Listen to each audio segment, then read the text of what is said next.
Hi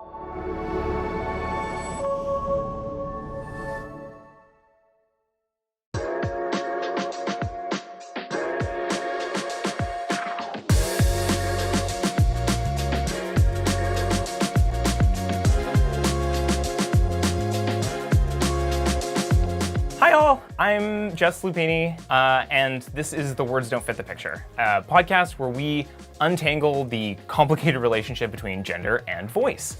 I am so excited about this interview. You have no idea. I'm here today with Claire Michelle, who is the CEO and director of the Seattle Voice Lab. Hey. Also, just like a musician and singer and entrepreneur. A little bit, and first of all, can you kind of do a little introduction of who you are and why we're talking today? Yeah, so I'm Claire Michelle. I started teaching trans voice around 2017 after being a lifelong vocalist. And at that point in time, I pretty much started realizing that there was a really deep need for this service. And one thing led to another, and our wait list exploded. And now I've made it my mission to reduce wait list times for trans voice people of everywhere across the world. So, what goes into voice training? Like, what actually is that for people who are like, I don't really know what voice training is. What does that actually mean? What is this potentially scary sounding thing? Pitch, resonance, airflow. Okay. That's what it is.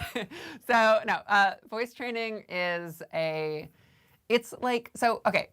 I'll take you through like a student's journey. Yeah, let's do it. So a student comes in, the first thing they have to do is they're like, okay, I'm here, I'm in session, I did it, I'm here.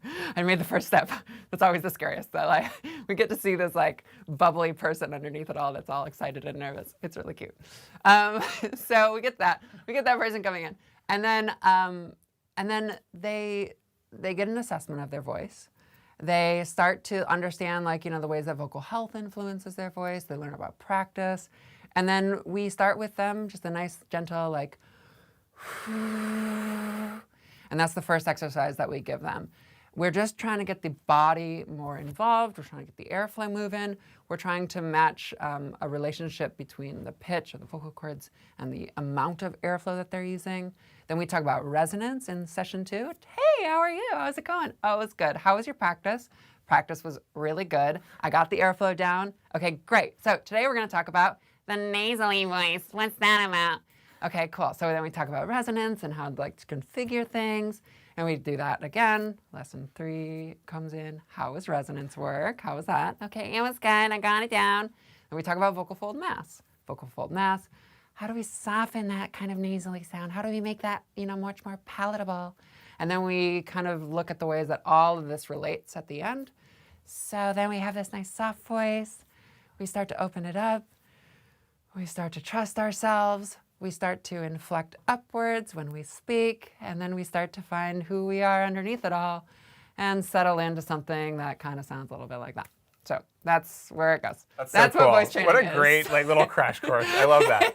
Yeah. So yeah, without going into the weeds here, like this exercise and that exercise and yeah. Oh my gosh, no, I love that. I'm thinking through all of that when I was going through it as well. I'm like, oh yeah, I had this. Oh yeah, I remember that. Oh yeah, that section. Well, yeah, and even being so nervous the first time, being like, oh, I'm so worried about this. Like, oh, this is so anxiety-inducing, and then starting to get more comfortable with those pieces. Exactly. It's really cool. Yeah. We're gonna definitely dive into a lot about how that works and why that's important. But first, I kind of wanted to just talk about voice on like a really high level off the top. Are there any myths that you find most people have about voice, or that you hear a lot that like drive you absolutely nuts? Yes, there's a couple actually. Okay, great. So, I often hear that like I'll never get my voice to sound feminine, or I'll never get my voice to sound masculine, and that's just like not true. Like, it's not true at all. Like, the industry at this point in time is like so focused on like what it is that we're trying to achieve, like a feminine voice, what makes a feminine voice feminine, what makes a masculine voice masculine. And so people get lost in the weeds over like, well, how do I do this work? Like, what is actually required of me to make it sound that way? Right. And so that's what a lot of people aren't actually doing right now. And so we really try to help people recognize that like, there are exercises that we can use, and there's techniques that we can use that help, guide you. I love that. Yeah. It's also so funny. Yeah. I have a section in my questions that's literally called Into the Weeds. It's titled. We'll So get there. we're going to go into the weeds. Oh yeah. It's gonna happen. I'm like trying to remember, like, okay, where do we stop at? Yeah, we're gonna start broad and then kind of narrow into the wild stuff. Okay, so I want to talk for a moment about the idea of, or the concept of a real voice. Yeah. Because this is something that I see people talk about a lot. Yeah. And it's not just trans people I see talk about this. I see cis people talk all the time about the idea of, oh, that's someone's real voice or that's a fake voice. Yeah. Even in the context of other cis people. Yeah. Some examples that come to mind is there was that video of Ariana Grande recently, Oh, yeah, where great. she was being interviewed and her voice kind of dropped down from the higher, sort of more traditionally effeminate sounding voice into what sounded to me to feel like a little bit more of a comfortable range for her. Oh, absolutely. That's how I felt. I was like, what has happened? Yeah, I don't know. But yeah, I've been writing a lot, and maybe there's some more. All of the comments were like, oh, this is her real voice. That's her real voice shining through. Paris Hilton's another example. And then we've seen Elizabeth Holmes as somebody who went in the opposite direction, who was like clearly artificially lowering her that voice. Was silly. Yeah. Was silly. The whole situation. Absolutely wild. We talked to our lab team and they said, okay, you can do the draw. And so they did this, what would have been a finger stick on this little nub on his arm, and reinvented the traditional laboratory infrastructure. I wanted to ask you, like, is there a such thing as a real voice? And what's going on in these cases that's causing people to identify those voices as real or fake? I don't like the word real. Okay, great. I don't like the word real. I like the word authentic. Yeah. The authentic voice, because, like, you know, I think, like, even with Paris Hilton, like, her voice shifting to that higher position is still her authentic voice. It's still her real voice, but it's in a certain context. It's what's required of her for whatever reason, whether that's sexism, capitalism, or something in between. Like, it's an authentic voice that she needed at that time. And now, as modern feminism has started to take shape and hold on a little bit more, she's able to drop it without necessarily risking, say, for example, her career or the way that people perceive her. So it's an entirely different way. It's not a real voice. Everything that you do is your real voice, but it depends on the context of the ways in which you're actually speaking that lends itself to authenticity. Right. Okay, that's super interesting. So that also makes me wonder, like, do you think those are obviously pretty glaring examples because those are people who are in the public eye and who have pretty dramatic shifts between some of the different voices they use, both of which may be authentic in different circumstances for them. Do you think that's something that the average person might be doing more than they realize? Oh, 100%. What does that look like? Yeah, 100%. So, like, say for example, you're out with your boys and you're like partying. You're partying at the frat party. That voice is gonna be much more like, yo, what's up? It's like really low. It's like hanging out with the boy, because that's the authentic self in that moment. But think about that same man going to talk to their professor during office hours. It's all of a sudden like hello, Mr. So-and-so, I've been really struggling with this thing and I'm having a hard time with it. And like neither of those are the real voice, but they're just situations that, we're called upon for, different societal reasons. And it's it's an authentic voice. It's your voice. And the ways in which we communicate depend on the context. So interesting. So I guess in all of those examples, those changes that people are making to the way that they're speaking are to help them in a social situation or just in whatever circumstance they're in. Totally. Voices a direct correlation to the feeling of belonging, right? And so if we, if we're at this frat party, for example, I guess we're using a frat party example. Sure, yeah. I love frat boys. Oh my God. All right, so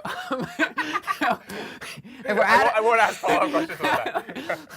I just like to make fun of them.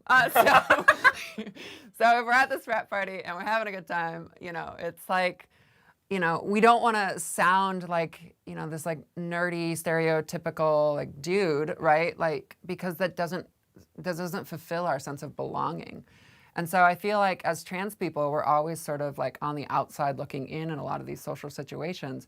So voice training allows you to find that sense of belonging within these contextual communities. So. Right. Okay, yeah, that makes so much sense. I was going through what are people who I've seen who who are celebrities or people in the public eye that I've seen who I've watched change their voice in different circumstances. And the other example that I came up with, which I couldn't quite figure out how to slot in with everything else, is Gilbert Gottfried. Oh yeah? Right? Who as a stand-up comedian, has this like over-the-top, like, I'm Gilbert Gottfried! Yes! Right? It's Okay, good. incredibly shrill, ridiculous voice! I'm sure I'm clipping for the audio there. But it's wild.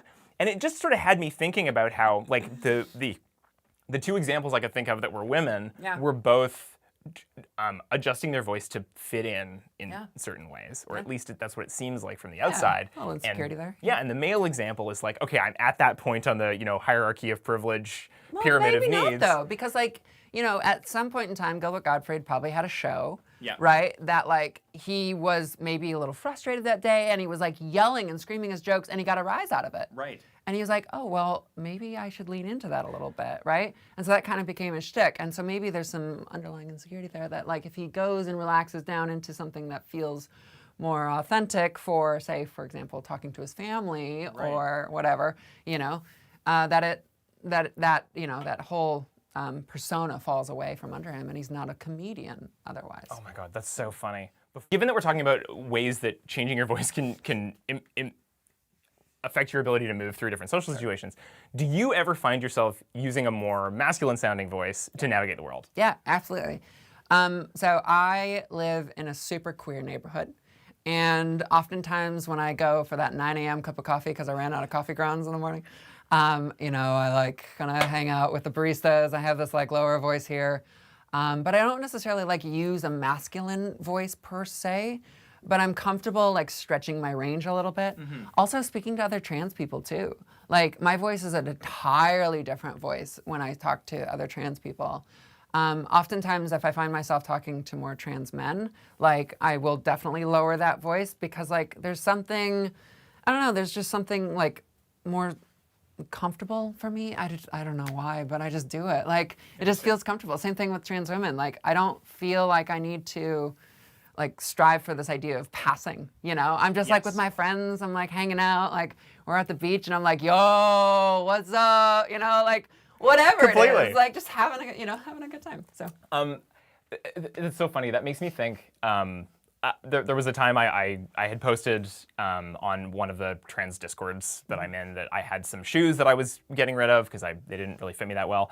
And this trans woman came over to pick them up, and when we initially started talking, she was like using a sort of a higher placed voice, and then as soon as I started talking, and I sound like what I sound like, I could just see this like relaxation in her eyes, and she just like dropped down into a lower register, and it was like there was such like a exhalation, relaxation, and it was such a nice interaction. And I think there's so many of those little moments as a trans person moving through the world where you're like, oh, okay, it's safe. I can stop doing whatever I'm doing to make sure I don't get in trouble. Yeah, exactly. Yep. Oh my God. I feel that. Yeah. Okay, so I'm one of the COVID eggs as well. Yeah. Congrats. 2020, like beginning of 2021, I guess, or end of 2020. It just felt like there were so many people who had similar stories to me of just being like, okay, well, I'm stuck in my apartment. And I guess I have to acknowledge some of the thoughts that I've been avoiding for a long time, right? Right. So yeah, there's like the judgment isn't quite as intensive when you're stuck in an apartment for 2 years. Yeah, completely. Right. And so I'm also one of the people who, like, I did the Seattle Voice Lab program at the beginning. Nice. I mean, I don't know when that would have been, probably in late 2021. But it's funny because I feel like I'm a terrible advertisement for it because I'm still using basically the same voice that I've always used. Yeah, I mean, do you have the ability to use a feminine voice when you need to? Yes and no. It's something that like I avoid doing most of the time because I get uncomfortable doing it. I feel like I have a hard time doing it in a way that feels like authentic to me. Yeah. But at the same time, when I'm talking to somebody at the bank on the phone and they're looking at a sheet that says female and I don't want to have an awkward conversation, I absolutely crank it up, which is just an interesting thing to like think about everyone doing that all the time. You don't, like, the thing is it like there are people who want to make it permanent. There are people who want surgeries, and there are people who just want to turn it on and off because like for one reason or another, maybe they like the deeper voice. Like I know I have a lot of attachment towards like my chest voice that I never want to get rid of.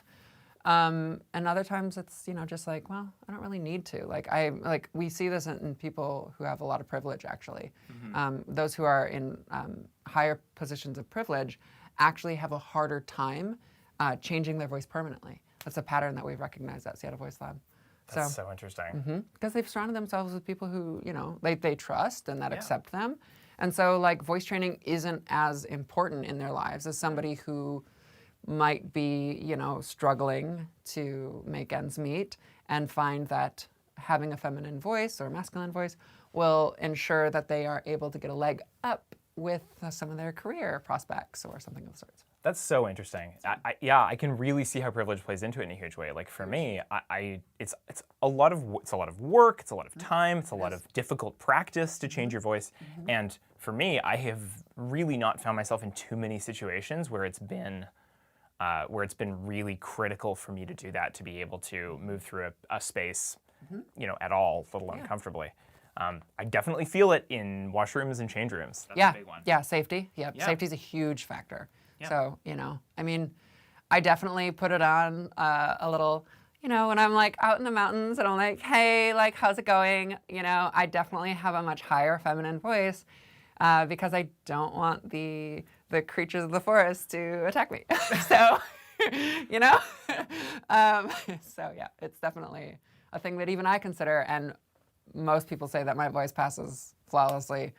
And I still feel insecure about it when I go into places that I'm a little on edge. Wow. Yeah, I would not, hearing your voice, I would never think, you're still... I still put it on. I still go a little more on the feminine side. Interesting. So. Oh, God. I know. It's going to be so nice one day where, that just doesn't have to be a thing any of us worry about anymore. I'm so excited. Great. We're working on it. It's getting easier. We're going to get there. I think trans people who think about their voice a lot can sometimes get in their own head and feel like we're the only ones who think about voice as much as we do. And I think there are a lot of cis people who also have issues with their voice, things they don't like about them. I found this, I was watching Song Exploder on Netflix, and there's an amazing episode with Michael Stipe from R.E.M. Okay. And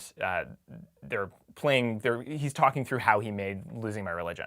And they're about to play, the host says, can I play your vocals? And you can just see him panic. And he goes, raw? Yeah. Is there reverb on it? And you just this panic in his eyes. Yeah.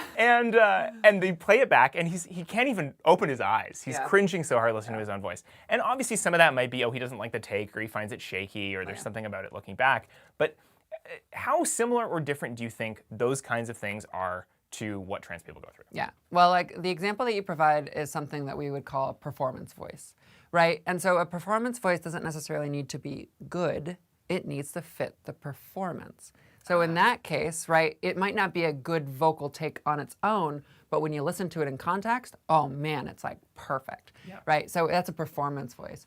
But yeah, cisgender people definitely think about their voice all the time. It's less of a concern for them to change it. So we see this in public speaking, for example, right? There's a whole subsection so I have a colleague of mine who works with Microsoft and Amazon and goes into these, big places and helps career women find their power voice. That's what she calls it. Right. And it's a lot about looking in the ways of which you converse and have and you build yourself up and you get that voice a little bit bigger and you can project it out a little bit more and be heard in those spaces. So it's a lot of ways of coaching you to be, again, or find that sense of belonging in these communities. So it's just not quite as intrusive in their lives. Right. And the weight of getting it right is much, much less as well. So I feel like we could talk high level about stuff for forever, but I want to zoom in a little bit. And specifically, I want to zoom in on voice feminization. Our voices are often the primary tool that we use to connect with other people. So voice is just such a big factor in all of those challenges. Can you talk a little bit about what, I guess, defines a trans feminine voice, what that even means? Yeah. So okay, I want to give you two examples here. Amazing. Because when somebody comes to us and finds a lesson, right? essentially looking for a passing voice, right? Everything is like, how do I make it super feminine? How do I make it bright? I've heard about this thing called resonance. What's that? Like, how do I do that? I think we're using full now. I don't know. The terms change so often, like trying to keep up with them all. But yeah, it's one of those things where we have like the passing voice, right? And the reality is that the passing voice is different for every single person. What passing is largely determined within your communities, within your privilege, within your upbringing, within your job. A lawyer is going to have a very different idea of what a passing voice is than, say, a fisherman up in Alaska, right? They're so varied in that approach. And so then the next step is to actually figure out, well, what does that mean to you? What does that actually mean? And so we really take a look at like, okay, how do we develop the skills of the voice to give you the control that you need? And then when you find that control, then you're able to identify what it is that you like or dislike about your voice and settle into something that works for you in that environment that you need. And so then we have a different conversation about like, well, what does voice training actually mean to you? How do you use your voice with your friends? Do you want to use your voice with your friends? Right? Is it called on you upon work? Like we oftentimes see trans women who come in who have sales jobs, right? And like passing is very important to them, especially when their whole life they've been, in restaurants talking to, finance people, and all of a sudden now they have to play, a more subservient role, usually is how they see it. And their voice is more feminine, and like how do they navigate that internalized sexism, misogyny? How do they move through that space with their new voice? And then they find that maybe they don't want to be that role, and so it's this whole thing about like, well, actually, what is it that who are you, and what does your voice represent when you actually learn how to control it and you actually learn how to use it?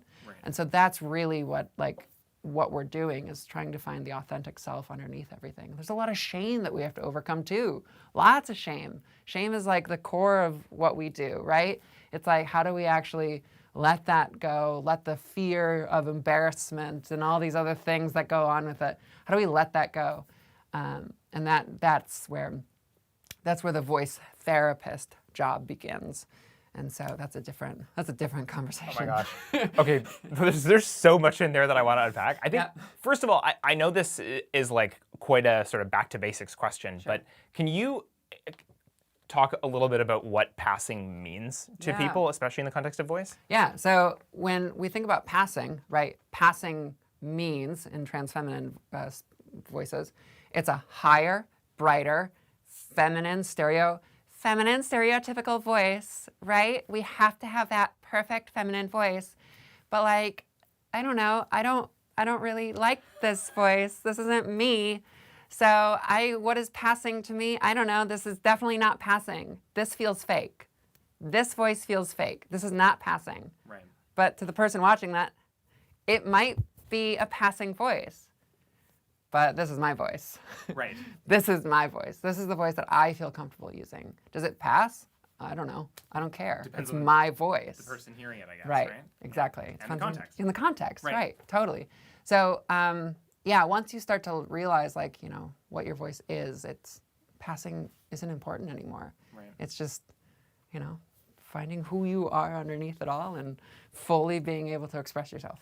I love that. Yeah. What are some of the other factors that can go into how the perceived gender of a voice that go beyond those big three? Once you learn how to control your voice, there is a lot of inflection that's involved. But here's the thing about inflection, okay? The thing is that like trans men already have a lot of feminine or a lot of masculine inflection in their voice.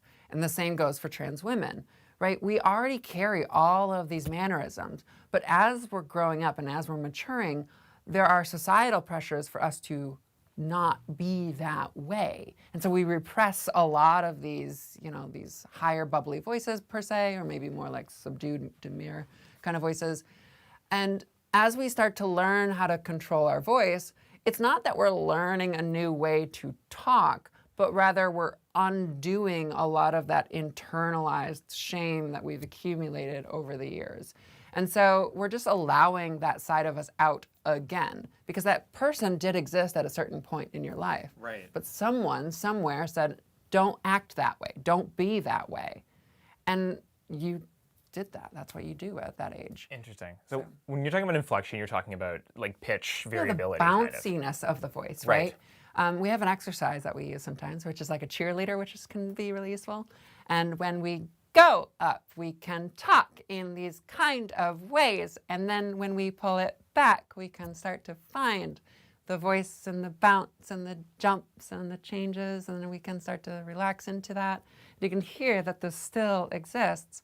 And then we start to find who we are underneath it all again, right? Find our profession, find our hobbies, whatever it is, and we start to find where that voice actually is for ourselves. I love that. So I want to talk about pitch for a second, because pitch is something that I see people obsessing over when they're looking at trying to feminize their voices. There's apps that people download and obsessively look at to try and see, is my pitch in a female sounding range and a male sounding range. Can you speak a bit to that and like how important pitch is? I love this question. Right. Because this question is really like voice pitch analyzers are really, really useful for those who are brand spanking new to voice training, right? Or just trying to like on the fly gather that pitch, and they're like, where is that note? Okay, I think it's like right there. Yeah, that's about right. Where it falters is where we start to get into that like, I need this app. I need this app to like practice my voice training. Because what can occur is that, you know, say for example, we have a really dark, low chest voice. Well, we take that voice, we bring that pitch up, and we try to find that voice here, and we're like, okay, that's the feminine range. That's that. I got it down. And then they listen to the recording and they're like, oh, it doesn't work. Why isn't that working? It says feminine on the app. Why doesn't it sound feminine? So it can be really detrimental to like mental health as well during that process. But it's really, really good for people who are just learning pitch for the first time and learning how to access that. But once you start, you know, once you are able to kind of get into that place, you need to put the app down. You need to start putting the app down. You can use it for recording, cool, you know, but don't rely on your eyes to know what your voice is doing. Rely on your ears. That's what you got to be doing. The app is only going to help so much. So I love that. Yeah. I don't want to put you on the spot too much, but could you demonstrate how the same pitch can sound more masculine or feminine depending on your airflow and your resonance? Yeah. So I'll go a little lower in pitch because it'll make more sense. Sure. But like, so if we take a note like this and we do, I don't know. That's what I'll do. So we can go, hello, my name is Claire from the Seattle Voice Lab. Hello, my name is Claire from the Seattle Voice Lab. Hello, my name is Claire from the Seattle Voice Lab. Hello, my name is Claire from the Seattle Voice Lab. And then if I add a little more nasal resonance to it, the pitch is starting to lift up because I'm starting to get to the limits of my resonance space down there. But you can hear like how the larynx lifts up, the airflow has to change, right? And you can do this across the board, right? It doesn't have to be, I think that was like a G something or other. Like, it doesn't have to be around that space. It can be, you know, higher, it can be lower, it can be in the falsetto if you want it to be. The falsetto is really hard though, don't do that one. That is it's so incredible to hear you do that. Like it's unbelievable how transformative it is is across that, staying at the same note. Like, holy cow.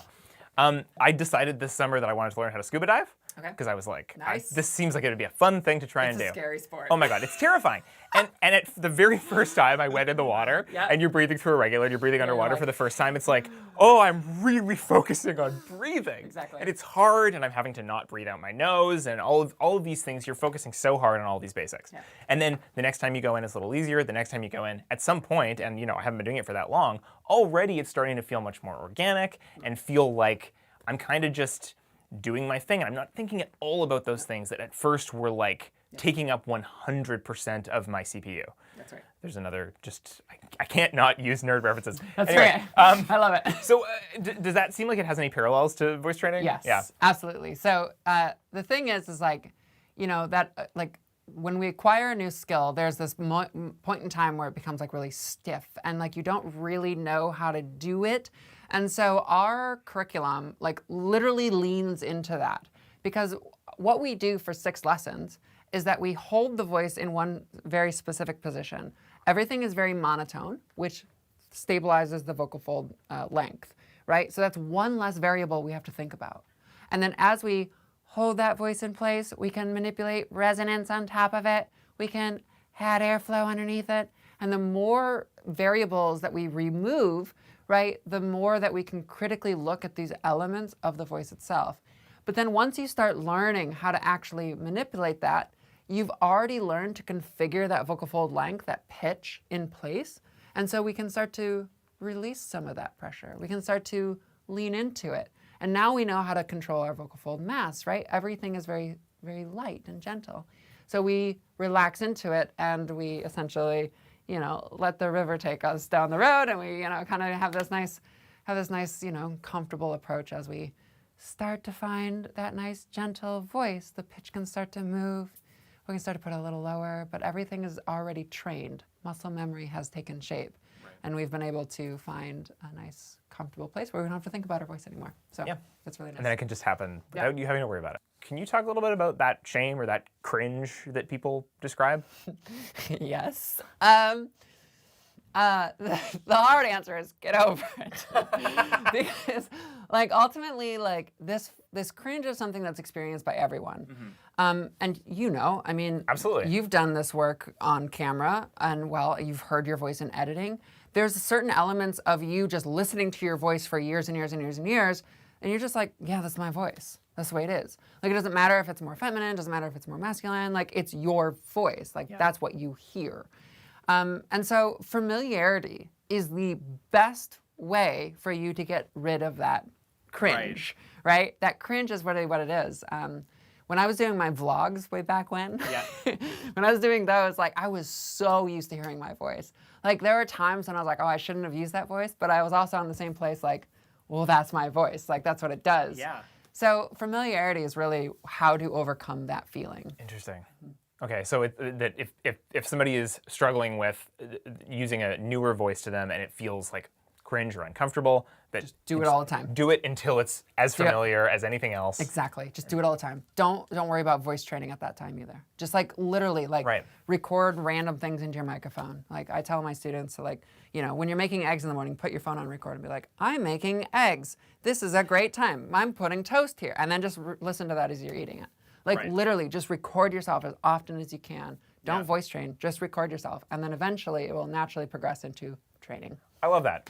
It's so funny too, because that's exactly what I did for myself. And it was around the time I was doing a lot of laser hair removal on my face. Yep. And so I would record myself. I'd turn on the voice memos app in the car as I was driving to and from the laser tech, and I'd record myself driving there. I'd record myself driving back, and I'd force myself to listen to them, and I'd be like, I hate everything about this entire trip. Yep, I know what you mean. Yeah, but something about packing the physical pain of the laser in with the emotional pain of the voice training. It was you know what? I'll just compress all the pain together, and then I can get home and watch TV. It's and then you were like, oh, now you can do it much more constructively, it helped more a lot. critically. Yeah, huge.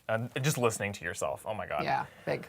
Okay, so when I did the SVL course, I had Nathan was my instructor. Yep. It was amazing. And there's a moment in that class that has really stuck with me. Oh, cool. Ever since. There's a lot of moments, I should say, but this is one that's a bit darker that's really stuck with me, which is at that time, I was still presenting pretty masculine to a lot of the world. I don't even think I'd come out publicly yet.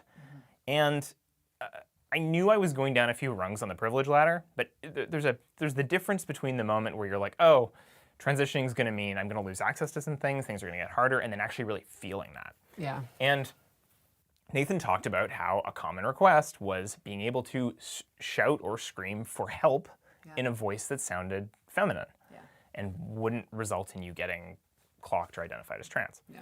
And that really stuck with me, because at the time it was just chilling, and I was like, oh my God, is this what I'm in for? And it really wasn't until probably a year later where I found myself getting followed slowly and catcalled by a bunch of guys in a car, just going for a walk at night, which is something I used to do all the time, that I was like, oh right, I remember this now. Yeah. So can you speak a little bit about how that became something that maybe found a place in the curriculum and the importance of it? Yeah, so safety is one of the reasons that people seek out voice training. And safety is very different depending on culture. Privilege has a lot to do with this as well. So I work with people all over the world. I'll tell you some of their situations, because I had a student in Ecuador who wanted to transition at home. And that was it. That was all they could do. They wanted to be themselves at home, because once they left the house, there was no risk of passing. It was you either pass or you are attacked. Like, they were so afraid of being trans in their city. It was not a good place for them. But at home, you know, they were feminine, they were free, but they had to repress so much. And so that passing, that safety element is very different down in Ecuador than it is here up in Vancouver, Seattle, right? Yeah. You know, like I had a student in Turkey. And in Turkey, right, they don't really recognize gender. Yeah. And so this person, for years, had to live in men's dorms. They were college aides. They had to live in men's dorms. And so their entire thing was, I want to be as feminine as possible in all these ways, because I want to screw the government. I want to make sure that they, you know, they know like what that it makes not only me uncomfortable, but all the people that I have to be around uncomfortable as well. That So, like malicious compliance kind of thing. Yeah, exactly. So that's a entirely different concept of safety as well. Oh my God, like, that's so brave. Right, they were so right. I had a student in Argentina who knew that the only way that they could walk to school safely was going one route as opposed to the other route. The other route was through campus, nice and safe, right? But again, it's like safety is so integral to voice training. I was telling you earlier. When I go out to the mountains, you know, these like backwater little like towns, my voice goes up, my feminine mannerisms go up. Like, I'm a very different person than I am in Seattle, where I'm like, yo, what's up? Like, how you doing? You know, like I'm not gay out there, right? I'm afraid of how I will be perceived, right? I'm afraid of the person that leaves the bar when I leave the bar, and if they follow me, right? Like, these are things that we think about all the time. And I'm very privileged to live in Seattle, where I don't have to really worry about much of this stuff. But, you know, like, even in the States, like, I had a student in Minnesota, right, who had a very different idea of passing. That was a very deep conversation about, like, well, like, how do you hold your factory job, you know, as a woman on the line, transitioning with all of these burly men around you, you know, like, you are undertaking a big transformation in your life, not only like physically and personally, but mentally as well. Like, how much of that gender do you push against? Right. You know, so that's such an interesting thing. Like, I really do think I take it for granted that I get to kind of be as feminine or as masculine as I want to be, and it feels comfortable to me in any situation. Totally. But that's not true for more than half of the trans population. Yeah. Like, we are very privileged to live in these cities. Very privileged. My gosh. I would love to talk a little bit about your own personal relationship with your voice, if that's okay. When you were younger, what was your relationship like with your voice, and how did it change as you got older? Yeah, so I have been a lifelong vocalist. My mom tells me the story that when I was like 7 years old, I walked into the church choir and told everyone that they're singing wrong. That was my first foray into like voice work. My mom quickly put me into lessons and like started doing that whole thing. And for years I sang soprano. And as I started to have testosterone on my vocal cords, I fell out of soprano. I started singing tenor, and then that became baritone, and then that became bass one. So I had a really tricky experience because I started to find myself turning away from music, and like classical voice is what I was studying, because I wasn't feeling affirmed with any of the material that was given to me. And it never felt like me. You know, I had a gorgeous, like, low, you know, voice. Everyone said I should have been like a radio DJ kind of thing. And it wasn't me. I felt more connected to, you know, 12-year-old me soprano, singing those really high notes in the church choirs than I did, you know, anywhere in my high school experiences, my college experiences. It felt very disassociative. I think back to when I was in this choir called the Ambassadors. And I was singing bass one, and there were so many times where I just like completely checked out because something I didn't know it was dysphoria at the time, but it was dysphoria. Like I would hit a note or something and I'd listen to the sopranos, like have this beautiful melodic line, and then I would completely get pulled out of the music. And I was like, I wish I could sing like that. I wish I could be over there on that side. And these were just like everyday thoughts, right? And so it wasn't until I got to college that I had this vocal jazz professor. His name was Dr. Gum. And he encouraged us to make chicken noises. And he encouraged us to make, like the sounds of flutes with our voices and actually like challenge what we see as our voice. Because up until this point in time, it was all about blending with the choir. It was all about opening the voice up, diction, very prim and proper. Everything was very much that space. And so Dr. Gum completely was like, no, let's go the opposite direction and go, right? Like all these things, like how big of a moo can you make? Like, like oboes. And it just challenged me on such a deep and profound level that I think that in of itself helped me realize that my voice can be something other than what I was being pigeonholed to do. Huh. So, wow. Yeah. It's so funny that you talk about your vocal jazz professor, because I had a Dr. Phrase, who also got us to do chicken noises. It's a part of vocal jazz. I was having I fully went catatonic for a second, just going back and yeah, you oh were my like, God. Wait a minute. I was like, I remember this. But so much of that rings true for me as well, like what you're talking about in terms of like, I remember like being, I think I would have been in grade 8, and I remember singing the like solo for Loch Lomond, the like super high opening solo. And like that's the last time I remember listening to a recording of myself sing and going like, I like where my voice was sitting, right? Exactly. And that's wild. That's a long time ago. It is, I know. Yeah. Strange. Oh, that's so interesting. Yeah. It is fun. So when did you first start trying to change your own voice? It was 2013 or 2012, maybe. I don't know. That time is such a blur. Yeah, completely. Yeah, it's like, because that was around the time when I was having vocal jazz stuff. So yeah, I was my junior year of college, and I recognized that I needed change after spending 6 months in my bedroom, not leaving. My roommate knocked on my door a couple of times and was wondering if I was still alive. That sort of time in my life. So it was around that time that I started learning about voice training, what it was, and then after dropping out of college, I went to a therapist, and like you with your electrolysis earlier. It was the same for me. I would drive down back and forth to my therapist going da-da-da-da, and I would start voice training. And it was for me like little 30-second recordings on my phone. I would just, yell into the microphone, doing different things, this and that. I would read billboards as I was driving down the road. And like that was spring of 2014. So that was when I was like, I'm going to get this, and I'm going to do it this year. And then it wasn't until about like maybe 2 years later that I felt like I was actually like comfortable with the ways I was using my voice.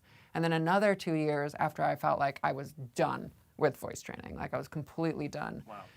There was a point in time, it was probably like 2016 to give you a time frame here, Sure. that I was hanging out with a group of girls, and I remember feeling really insecure about my laugh. And so I pulled out my phone, I hit the record button, I put my phone in the back, and I just waited. I waited until I started thinking more about the conversation, and I found a moment to laugh, and I laughed along with the group. And I remember frantically getting into my car and going like, how did that sound? God, wasn't my voice okay? Like, did I do it all right? And it was. And that was like the last moment that I was like, I've got it. I think I've got it. So, and then I started helping others. That's amazing. And how did you find people in your life responded to you changing your voice? I got kicked out as I started to actually change not only my voice but my physical appearance. They kind of went hand in hand. I had a falling out with my dad and my stepmom. And in the span of 3 days, I went from having a no-brainer but steady job, at a consignment store, to packing up my car and moving 3,000 miles across the country. I went to my mom that same day, and I came out to her that day as well, and I said to her, like, hey, I need to tell you something. And she goes, you're gay, with a big smile on her face, like she knew this whole time. And I go, no, it's a little bit more than that. So yeah, she took it well, but she wasn't in a place to take me in either. We didn't have a good relationship at that time.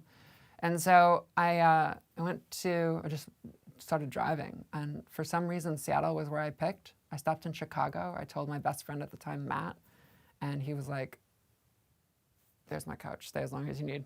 And so I was like there in Chicago for a couple days, drove to Seattle. I found a stranger's couch to crash on. Jeez. I didn't know the guy, but there was like a website called couchsurfing.org. It literally saved my life. And so Eric Smiley, took me in, no questions asked, helped me get a place to live. The food bank was useful for a while. Yeah, and then one job, I got a job at H&M, 2 jobs at Goodwill, had a 3rd job. That was a really tough time in my life. Then start one thing led to another, and here I am today. Holy cow, yeah, what a story. It was not a good transition. Yeah. I had a really difficult time. That's brutal. Yeah. Yeah. So I'm pretty happy where I'm at right now. Yeah, holy cow. You're in an amazing place now, at least with everything I got a nice little apartment. I got a little kitty cat. We'll have to talk about your cat afterwards. Do the cat picture exchange? I do. Yeah, we have 2 of them. I'm really happy that I was able to get a cat. It kind of put me in a different perspective of like, oh, I can actually not only afford a cat, but I'm comfortable enough to actually have a cat. So take care of this other creature. So that was a really monumental moment in my life. Now I have a little baby. Oh, good for you. I love that. Okay, well, let's maybe move away from the heavy stuff for a moment. But I appreciate you sharing all that with me. Yeah, you're welcome. So we're now at the last section I have on here, which is titled "Into the Weeds," as I said later. So these questions are a little bit all over the place, but they're kind of just I love it. Odd, miscellaneous things I was thinking We're about. gonna tromp through the fields together. Absolutely, into the weeds, through the muck, into the bog. Okay. Sorry. Was it the word bog? Onto the bog. I've gotten a lot of mileage out of the word bog lately. It's good. It's a great word. I love it's a good it. reaction. You're welcome it. to take it. You're welcome to use the word bog I'm with totally people. using bog. They're gonna love it. It's gonna change your life. I'm wondering, as it is becoming more publicly acceptable to be out as a trans person, and to talk about things like voice training without losing your job, how do you think that's affecting other trans people who are earlier in their transition? I think it's helping change the conversation around what voice is and can be. Because, for example, SLPs use the phrase gender affirming voice. Right. And I really like that phrase because what it's implying is that as long as you feel affirmed with your voice, it should be in congruence with your gender, right? And that idea of as we start to come out, it is hopefully, trans people will become much more accepted and voice will hold less of a bearing on these really deep situations with career, for example, or safety, for example.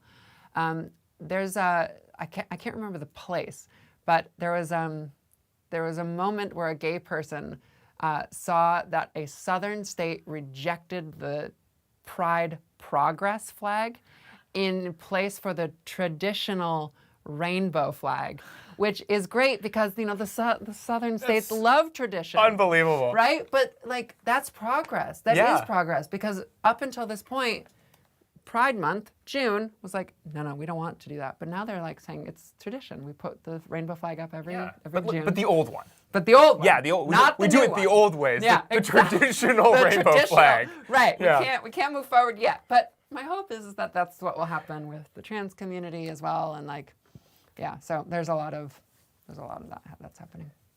So that kind of segues into a bit of a bigger picture question, which is, what do you see as the future of voices for trans people? What's your trans voice utopia look like?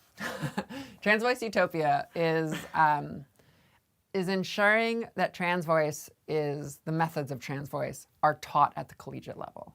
That's what we're trying to do. And so that, we really need to bring the conversation into academia, at least in the speech pathology side of things, because it's not really being taught to the degree that it needs to be taught. They're skirting around the subject, right? They're poking at it and they're saying, that's good enough, we'll back off. That's affirming enough. And so we really need to like look deeper at that in that way. And so we should be seeing a larger group of, certified trans voice teachers. And that's what Seattle Voice Lab's trying to do. We're trying to certify people. We're trying to teach them how to actually work with trans voices. We want to reduce waitlist times across the country. So it's like we want to make this much more accessible so that way you don't have to seek out someone who is online who you may have scrolled across on something, but rather you can go to your local SLP and they feel like, oh yeah, let me just go out of this like thing that I've learned and this thing and just teach you exactly how it needs to be done. Right. So that's what we're trying to do. So Okay. that's the goal. Cool vision for the future. Oh yeah.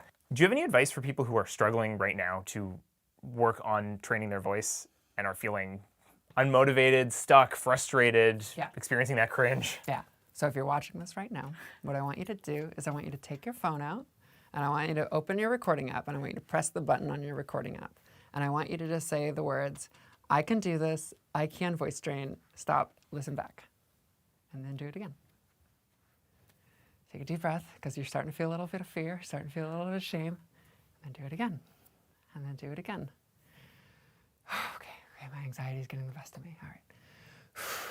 Okay, look at the colors. Oh, there's reds over there, there's blues over there. Okay, I'm gonna do it again. I got this, I can voice train. I know how to do this. All right, I got it, okay, good. All right, do it again. Do it again. Do it again. Do it again. Do it again. Do it again. Do it again. I love that. Practice, practice, practice. But yeah, take it slow. That's great. Take it slow. Don't worry about training yet. You can get there. Just worry about getting the voice out. Cool. Is there anything else that you want to talk about today that you think is important? I do, actually. Great. We need more voice coaches in the Black community. A lot more voice coaches in the Black community. I have, in my time in voice training, I have only worked with one Black individual. That is it. I've been doing this for 10 years. Wow. We have sought voice coaches. In our job listings, we say, like, if you are a person of color, please apply. We do not get any applicants who are people of color. We need to be elevating voices in smaller communities because currently, as far as I know, there are none. And if you are one, please come out. Please let us know, because we and the community will elevate your voices immensely. Because currently, I don't know of anyone doing this work in a Black community right now. So, Wow. Well, I hope somebody sees that and yeah, reaches out. Because it's really important. Really important. Thanks so much, Claire. It's been Thanks. fantastic. Yeah, it was Where can great. people find you online if they want to learn about you or your work? SeattleVoiceLab.com. That's Okay. where I'm at. So, and we have a bunch of links there to find all sorts of other stuff there as well. Resources, exercises, communities, Discord communities. SeattleVoiceLab.com. Okay, fantastic. Thanks. Thanks so much. Yeah, And, this is great. we'll see you next episode. Okay.